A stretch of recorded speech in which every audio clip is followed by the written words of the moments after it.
Kivu, plus de 120 000 réfugiés ont fui leur foyer après la prise de la ville de Kibumba par le M23. Les déplacés ont été regroupés dans le camp de Kanyaruchinya et y survivent dans des conditions effroyables, sans eau ni nourriture.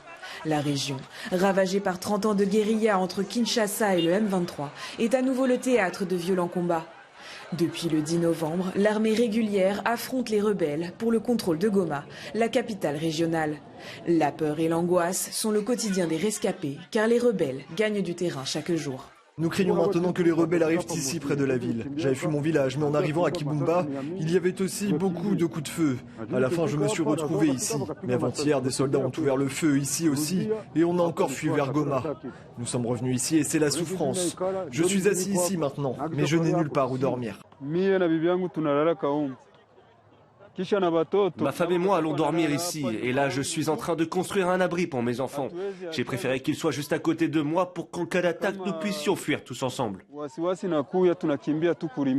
Le camp de Kanyaruchinya est plus surpeuplé chaque jour.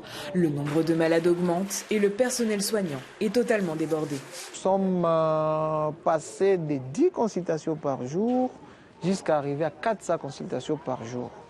Comme ici à Kanyaruchinya, là où nous sommes, avec appui de MSF Belgique, nous sommes au-delà de 400 consultations par jour. Voilà un peu, peut-être sur le plan consultation, la fréquentation ou l'utilisation des services, c'est qu'on est débordé.